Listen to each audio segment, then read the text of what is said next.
Saudaraku, hari ini saya mau mengajak saudara belajar firman Tuhan dari Ibrani pasal yang kedua ayat yang pertama. Karena itu harus lebih teliti lagi kita untuk memperhatikan apa yang telah kita dengar, supaya kita jangan hanyut di bawah arus. Kita harus lebih teliti lagi tentang apa yang kita dengar, supaya kita jangan hanyut di bawah arus. Apa yang kita dengar? Macam-macam, saudaraku. Ada yang menakutkan, ada berita hoax, berita bohong, ada yang provokatif, ada yang palsu, ada yang memutarbalikkan apa yang Tuhan katakan, dan berbeda sekali. Akhirnya apa? Hanyut. Nah, ini berbicara tentang hanyut di bawah arus. Mengapa orang hanyut biasanya, saudaraku? Yang pertama, karena dia tidak tahu berenang, tidak tahu firman Tuhan, tidak membaca firman Tuhan. Akhirnya dengan mudah dia dipengaruhi oleh orang lain, karena dia tidak bisa membedakan mana yang benar, mana yang salah. Saudara hanya tahu mana yang asli kalau saudara tahu mana yang palsu. Atau sebaliknya, saudara hanya bisa mengatakan sesuatu itu palsu kalau saudara sudah pernah melihat yang asli. Ada banyak orang hari-hari ini terbawa arus daripada pengajaran-pengajaran yang palsu karena dia tidak meneliti yang asli. Yang kedua, saudaraku, mengapa kita terbawa arus dan hanyut? Karena kita tidak bergerak. Hanya ikan mati yang mengikuti arus, artinya hanyut. Kalau ikan hidup, dia melawan arus.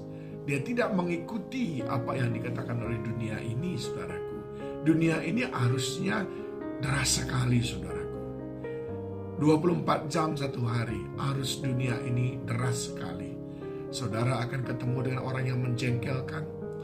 Dan kalau saudara tidak hati-hati, saudara pun akan terjebak menjadi orang yang menjengkelkan.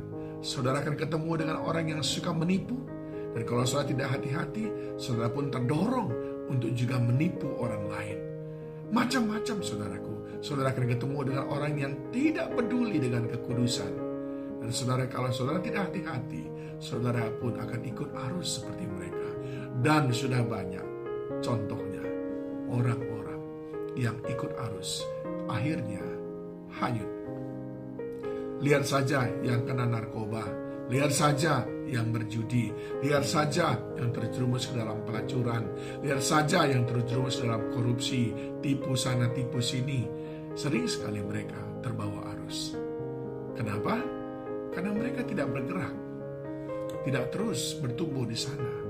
Mereka tidak memiliki kekuatan untuk melawan arus. Saudaraku, saudara harus hati-hati. Kita hanyut di bawah arus. Satu, karena kita tidak tahu berenang, karena kita tidak tahu kebenaran. Yang kedua, kita hanyut di bawah arus karena kita tidak praktekkan firman. Kita tidak bergerak dalam kegerakan Allah. Kita tidak implementasikan setiap hari. Kita terus mengikuti cara-cara dunia ini. Itu membuat kita hanyut, saudaraku. Dan yang ketiga, mengapa kita bisa hanyut di bawah arus? Karena kita tidak aware, tidak hati-hati. Kita hanyut karena kita tidak hati-hati, saudaraku. Kita hanyut karena kita ceroboh. Saudara bisa lihat bahwa 24 jam satu hari setan dan iblis mencoba untuk menghanyutkan kita dengan berbagai macam tipu daya dan keindahan dunia ini. Dan kalau kita tidak hati-hati, kalau kita tidak aware, kalau kita tidak pasang segenap untuk menjaga diri kita, membentengi kita, kita akan hanyut, saudaraku. Saudara tidak bisa memiliki skills berenang di kolam renang, lalu saudara pakai untuk berenang di sungai yang deras. Nggak bisa. Saudara harus memiliki skills yang berbeda. Demikian hidup kita ini, saudaraku. Kita ada di arus yang sangat deras. Dan saudara, ketika saudara tidak memahami hal ini, ketika kita tidak mempersiapkan diri menghadapi arus yang deras ini, kita akan terhanyut, saudaraku. Nah, 3 hal ini menjadi peringatan kepada kita. Ingat sekali lagi, Ibrani 2 ayat 1. Karena itu haruslah lebih teliti kita memperhatikan apa yang telah kita dengar, supaya kita jangan hanyut di bawah arus. Yang keempat, teliti. Teliti. Apa yang kita dengar, saring semuanya dulu. Pelajari semuanya dulu. Nah, sekali lagi, alat untuk mempelajarinya, alat untuk menelitinya adalah firman kebenaran. Ayo, saudara akan dikasihi Tuhan, miliki pemahaman tentang firman Tuhan. Hidupi firman Tuhan.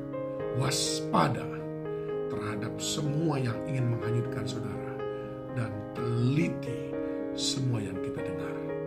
Maka dengan demikian kita akan aman. Sebab firman Tuhan itu, Injil itu adalah kekuatan Allah yang ada bersama dengan kita. Tuhan Yesus memberi